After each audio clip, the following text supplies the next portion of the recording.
I'm Anna from BeautyGirlsMom.com. And I'm Left-Wing Libertarian. You never give your real name.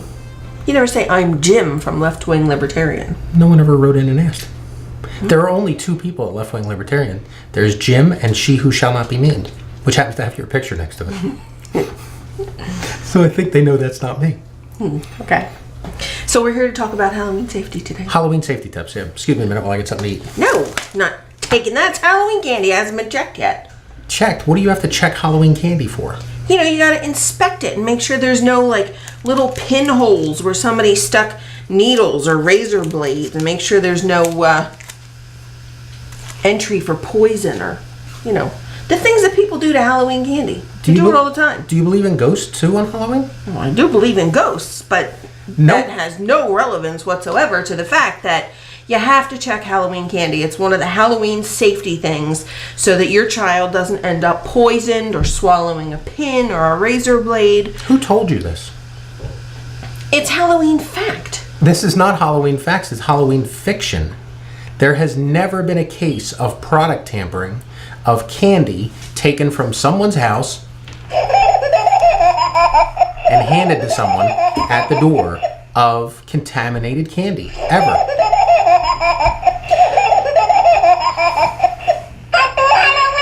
You had to wait for the Halloween. Well, I don't believe that. Okay. I find that impossible to believe. I remember going back to when I was little. And you saw the movie Halloween with Jason, and there was a kid who bit an apple and ran to the emergency room. Even before that. That was a movie, that wasn't real. I'm talking about when I was 5 and 6 years old. I remember specifically people in the neighborhood in South Philly. You had to take your stuff home. You had to get it checked. You couldn't eat anything that was fruit. If somebody gave you an apple or something like that, you couldn't eat it because people put stuff in it. There has never been a case, it's 2014, of product tampering of candy being handed out to strangers at Halloween. What about all the stories that you hear? They're all myths. There are only 3 cases that even closely look like product tampering at Halloween. One of them was a guy who laced candy and handed it to his own kid. When they investigated it, they found out that the child was heavily insured and the guy had gone to a store a few days earlier and bought the cyanide that killed the kid. Not very much of a mystery there. The other one was a case of a guy who was a postal worker who went through the dead letter bin, stole packages in the dead letter bin. One of them happened to be marijuana wrapped in bricks. He handed that out because he didn't know what it was. That was not him tampering, that was him being a thief at the post office. There has never been a case of product tampering where a product has been handed out to someone at Halloween. What about the little boy that ingested a ton of heroin or something? He got all heroin in his Halloween candy. That was a cover-up by the family to stop him from going to jail because the kid stole the uncle or somebody in the family's drug stash and ate it. And unlike marijuana, he ate heroin in a lethal dose and died from it. The family tried to cover that up and blame it on he was out Halloweening, trick-or-treating. Well, what about all the hospitals and places now where supposedly you could take your candy and have it x-rayed to make sure there's no needles or pins? Surely they're not giving out free x-rays. Have you seen medical bills lately? You know, for my last kidney stone, $50,000. Okay, well, let's, first off, 2 things. Number 1, a hospital is not going to accept the product liability for doing such an event like that. Number 2, let's say a hospital does. It sounds like an awful good way to get yourself on the local news advertising how wonderful your hospital is. What better free PR to ride into the holiday season? This is not ever done. No one's going to do it because it's not worth the risk. Because if you go get your candy inspected and you happen to be the one that never occurred, that hospital is 100% at risk for what happens to you. And if they run it through a metal detector or an x-ray machine, they wouldn't find poison. The second thing is, it's just, if somebody does it, it's a PR stunt. There's never been a case. What's the next attack angle? Okay, have you heard about, in Colorado, where marijuana happens to be recreational legalized, the Denver Police Department put out an urban myth legend about Halloween product tampering? I have heard that they are warning parents. They wouldn't warn you if there wasn't a legitimate threat that people are going to be lacing your child's Halloween candy with marijuana products and you should be very cautious of allowing your child to eat the candy. That's why you got slapped. Where's then. the I'm Kit? just slapping you Here's the right Kit Kat bar. Okay, so let's open up a Kit Kat bar just to show you. Just so you know, Kit Kats are not my favorite. Well, that's why I'm opening. Don't expect me to share that with you. If I could actually open it. Okay, so I got a Kit Kat bar open. So this is a Kit Kat bar. Okay. We went to Costco and bought full-size candy bars to hand out because we are the cool house on the block. We don't hand out penny candy. People come to our house for full-size candy bars. And they come back 3 and 4 times. This cost 65 cents at Costco. Or, now watch, I'm going to do a feat of magic. Woohoo! I'm going to get in our car and we're going to drive all the way to Colorado. We're going to go to a drug edible store and we're going to buy a peanut butter Buddha bar. Or peanut butter Buddha bar. They say if you say it 3 times, you can't do it once you eat the edible. A peanut butter Buddha bar. A peanut butter Buddha bar.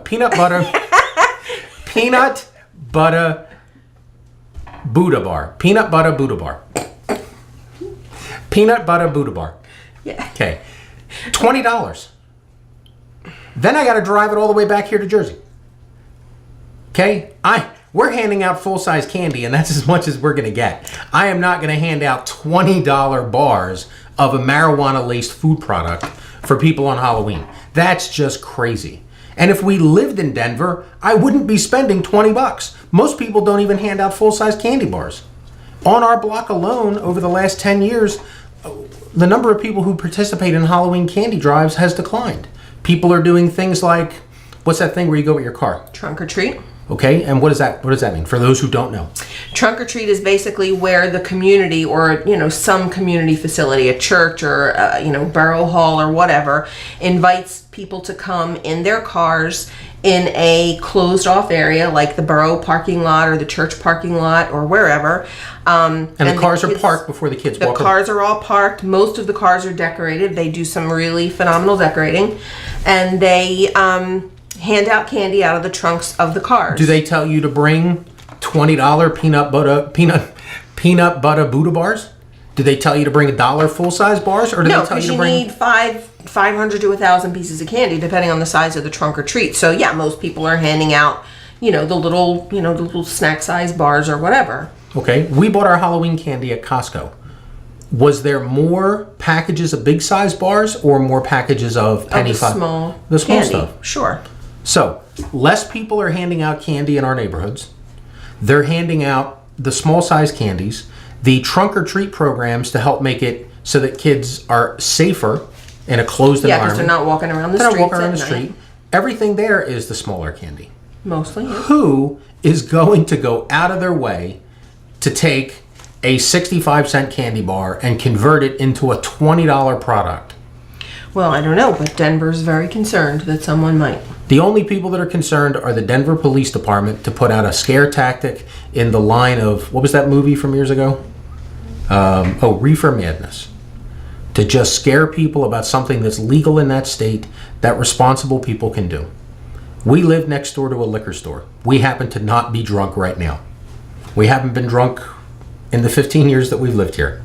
But the liquor store's been there the whole time. It has. And it's not just the only liquor store near us. There's dozens of them around us. So why scare people with this? That speaks volumes to the neighborhood that we live in, just so you know. Well, we don't have any pawn shops, gun stores. Well, we do have a cemetery, though. No recent visitors, though. Well, except for the church kids playing football on it, but that's a different story. That's a different story. Yeah. So, should you still let your kids go through everything they eat? No. Somebody might have dropped it. The kid might have dropped it on the ground. It might have dirt on it. It might have fallen out of the wrapper. I still think, from the perspective of a mom, it makes me feel better to go through the candy, to just make sure that nothing's open, none of the packages are mutilated in any way, everything is sealed, everything looks like it came straight from the factory. Still wouldn't give my child... That's called being just generally safe. That's just being generally safe. Whether or not there is a legitimate threat to Halloween candy or not, I think every parent should take the few minutes that it really does take to just go through the candy, make sure all the packages are good. If nothing else, it might be, old candy. You don't want your kid eating, that gray chocolate, the stuff gets like that. Well, here's the one I just opened. Is there an expiration date on this at all? Since you said old. 11/20/15. So That's wrong. Chocolate never goes bad. We all know no, it that. does go bad. It turns gray. Ah. But while we're talking about Halloween safety, Wait, it turns gray. well, that's fingerprint. So we should get rid of this right away. I'll be back in a minute. Yeah, take care of that, will you? I'll be back. While we're talking about Halloween and safety, anything else people should know? Well- Remember when we were kids? Well, maybe not when you were a kid because you're so much younger than me. But you know the old face mask, the with the little elastic band, and you couldn't see and you couldn't breathe. Do they still even make those? They don't still make them, but you still be careful. You know the rubber ones now that pull over the heads. Little kids love them. There's a lot of super scary ones, especially boys are favoriting like the ninja full latex mask, head kind of thing. but they're not really made for little heads. And the eye holes end up down here, and the nose hole ends up down here, and they still can't see or breathe. And the kid's not going to tell you that because they want to be in the cool costume. Because it's the cool costume, yeah. So you want to watch that. You want to watch the length of the costumes. You don't want the little ones tripping, especially. Well, I was going to say, right? I mean, you have a kid who wants to dress up as a bum or a hobo. They got oversized dad's pants on. Yeah, dad's pants on or whatever. So you want to be Trip careful hazard. with that tripping. It's good to have some kind of a light with them, whether they wear the glow sticks around their arms and their necks, or whether they wear, some kind of a reflective tape or Here's what you could do. flashlights. You could you could give your kid a flashlight, which your kid's never going to use, never Well, going 'cause to turn it's on, awkward never to going to carry. carry. That's right. So what you've done is you've taken something safe and you've made it inconvenient to the point that it's never going to be used. So how much safety benefit does it provide? Well, there are some treat bags, though, that you could put a flashlight into that they don't really have to carry with their hand. It's in the treat bag, and it still offers at least some kind of, something that the cars can see driving past or people can see driving past, especially if you're in a neighborhood like we have curbs outside. Little kids with masks can't Okay, but see the what if they're curbs. dressed up like Mickey for Halloween? And by Mickey, I mean as a vampire, not with mouse ears. Well, you could do a full mask with just makeup. Buy the makeup. It's in every store. But you can can't get put it. glow-in-the-dark yellow stuff on that. So get a glow-in-the-dark bag. A glow-in-the-dark bag. You could still put a little necklace or something, like a glow stick on. You could do something. Little tape around the edge of the cape, a little reflective tape. It might not make the coolest costume, but it keeps the kids safe. Well, again, at if your night. kid's going as something that can be highly reflective, that's great. But if it's all black, go with the Siloom sticks. Those things at Target when you walk in at the dollar bin. Yeah. The thing you just snap glow it. sticks, Yeah. yeah. But like a glow stick bracelet or something. Yeah, so you want to keep them safe. The other thing I wanted to talk about, since we're talking about Halloween, we live in kind of an unusual neighborhood. What is the trick-or-treat cutoff? We have opened our door and literally seen grandmothers out there with treat bags. Kids that are not in Halloween costumes. Grown-ups, full grown-ups, our age, not in Halloween costumes, with a bag from the 7-Eleven, putting their hands out for candy. What are some of the Halloween cutoffs? Who do you give to your trick-or-treats? And again, like you've said, we do have full-size candy, so we tend to generate kind of a big crowd. Well, we because do if you get the give bag it- of crappy candy, and if an adult shows up, they get a crappy candy. Well, yeah, but as soon as the first kid gets the full-size Reese's bar, they go down the block and they're yelling to every other trick-or-treater, "Oh, they got full-size candy down there." Next thing you know, we have a flood of people out front of our house. But we have had grandmothers, little silver gray-haired grannies, out there with their 7-Eleven treat bag, dressed in regular clothing. Well, that's in one hand because they must be carrying the baby in the other, right? So, the granddaughter? I don't so much mind the babies because I think most parents are not necessarily doing it for the trick or treat. I think they take the babies out because it's cute. It's their first Halloween. Let's take them out. The babies are sweet. And again, you got to walk out and supervise the other children. So you Yeah, can't so really... you might have the other children. But what are the Halloween cutoffs? Do Well, you when's give the last candy time to you those went trick-or-treating? grown-ups? That's the cutoff at your house then. When's the last time you went trick-or-treating? Yeah, I was 13, 14 years old, and probably 14 was pushing it, but we were a bunch of friends, that all went out together and it was fun. So we should not give trick-or-treats to the older people that come, the grown-ups, the elderly. If I'm at the door, I do not. I mean, again, you put it in the kid's basket, and that's why you have the full-size bars and you keep them at the door, away from the door, and you have the bowl of the 5-cent stuff, and, excuse me, you have the 5-cent stuff, and if somebody's standing there, that's what you throw in their bag, and, you attack. It's kind of hard. I mean, if they're there walking with a group of people and they're first off, if they're in costume, different story. That's what makes it hard. because especially last year, the one. I mean, are you dressing now as the Grinch for Halloween? I mean, it's no. Well, that's just it. You don't want to be the Grinchy person. You don't want to be the house that they come back and throw toilet paper all over because you didn't give their grandmother or their grandfather or their mother or their father or their aunts and they have come with an entire family's worth of people, and they have come like out of vans or out of cars with the grown-ups. I mean. I know. Did you never ride your bike to a good neighborhood and? Well, we did, but I mean, you don't go. This is not Mickey's Not So Scary Halloween. Everybody should not be trick or treating. I feel like there should be a cutoff. But as much as I feel that, if somebody is standing at my door with a trick or treat bag, I feel bad not giving them something. Well, that's the difference between you and me. I don't. I know you don't. What about kids that come with no costumes? That's a tough one. First off, you don't know what their age is or their social economic factors that they deal with in their life. Here's a small reality dose of this. We live on the same street in the same house that I grew up in, except the next town over. And you worked as a substitute teacher in that town or as a student teacher for a while. I did. That's the town I grew up in. No one in that town is homeless. No one in that town is starving today. That's wrong. Yeah. That's wrong. Yeah, because we did have kids in my class. The teacher in my class, Miss Trongone, made food for the kids leaving for Easter break, and there were children in the class that complained that they had nothing to eat, but maybe some crackers or a peanut butter sandwich over the weekend. So there are, and yeah, that's kind of where I look at them and they're not in costume and I think, how do you not give them candy? Because you don't know. Could they not afford a costume?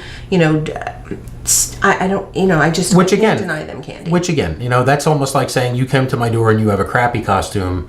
It's store-bought as opposed to handmade and you don't get it back. Speaking of handmade costumes, okay, how easy was it to make my robe for the Black Jesus skit? Because we went to a costume store. Super easy because we ended up buying it. It was terrible. But you know what? I'm not a sewer. Okay, but we have sewing machines. And I did post on Facebook that I was going to try to make that costume for you. I really was. I own a sewing machine. We own 2 sewing machines. One's an antique from my grandmother. Yeah, and the other one I bought when I think Bridget was little because it was my intention to make all those really cute baby clothes that I used to see on eBay. Yes. This was before Etsy. I made a pillow, one pillow for Eilish after we owned the thing for like 10 years. But we went to Joanne Fabrics. And by the time we bought everything we would have needed to make your costume, we were already at $100. And what we were making was the Jesus robe. Was the Jesus robe? Yeah. And I did not have the confidence to do it because I'd never made one before. Now, so then we spent almost 10 minutes putting everything back. We walked out of the store, and as we walked out, one of the ladies that was helping us flagged us over and asked, "So where's all your stuff?" And we told her, and her response was, "That happens all the time." Yeah. People walk in there and think they can make a costume by scratch on the cheap. But we've been to the Halloween spirit store and have not walked out of there. There are 5 of us in this house. We have not walked out of there yet without a $50 costume. So when a child comes to the front door, yeah, but we were going to spend more just making it ourselves. Yeah, but what I'm saying assumption is, making it yourself is cheaper? Staying on topic. Staying on topic. Because you ramble. Okay. Going back to, do you give candy to kids that don't have costumes on? The answer is you do, because this could be very expensive. Not that there's not something you couldn't make at home.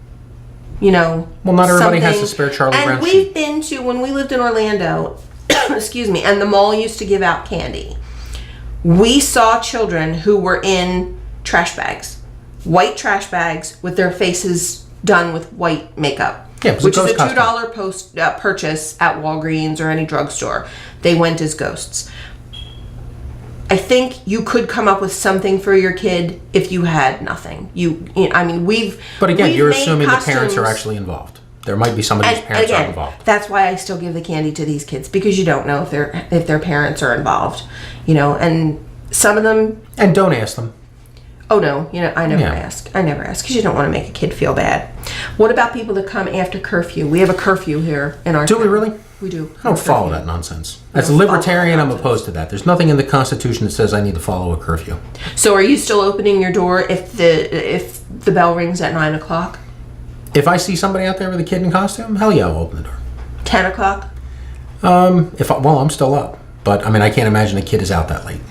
So you have a limit. No, I don't have a curfew. What I have is a common sense gauge. A common sense. See, that's the difference. If more people had common sense, like my friend Thomas Paine said, then, there wouldn't be curfews. There wouldn't be curfews. Yeah. That's right. We'd have a lot less laws if we had more common sense. Just a few minutes ago, there are parents that may not be involved. And you can't really have little ones out running the streets at, 9, 10 o'clock at night. And there are parents that might let them out run in the streets at 9 or 10 o'clock at night. Somebody has to step in their interests. Well, and keep them safe. And again, you don't know, somebody may have done the trip, went to the grandparents' house, and the grandparents' house, now they come back to their own neighborhood, and they're only going to visit the neighbors on the street that they know. Which again is why you look. If it's somebody you know, you open the door. Okay. I mean, but again, how do you tell people that you're no longer trick-or-treating? Do you turn all the lights off? Turn the lights off, shut the door, lock the door. Although we have sensors on our lights, so it doesn't matter if someone walks up, they're still going to see a light come on. And we're not going to shut the decorations off at Halloween night. I mean, that's when one of the times you keep them running. Yeah. So, there is no universal symbol of no candy here, kid. Yeah. Yeah. So is there anything else you want to talk about Halloween before we end this thing? So you go to a house and it has no decorations at all. Does your kid go or do you pass it? Well, we live in an older neighborhood. And there are neighbors that maybe don't have anybody to help them put decorations up, so they don't, but they still buy treats to hand out on trick or treat. So if the house is totally dark, and again, trick or treat here starts right after school, so it's still relatively light out. But if it's getting dark in the evening and there are no house lights on, I don't let the kids go. Well, that's a difference too. In some neighborhoods, if you go around before 6 o'clock, no one's going to answer the door. Everybody's at work. Yeah. So, I mean, so I think the short answer is you have to, again, use common sense and work around your neighborhood. Yeah. So this entire Halloween safety episode could be summed up in don't fall prey to myths and urban legends and use common sense. Yeah, that works. All right. All right, I am Anna from beautygirlsmom.com. If you are interested in following our videos and hearing more words of wisdom, pearls of wisdom, you can just hit the subscribe button right down there.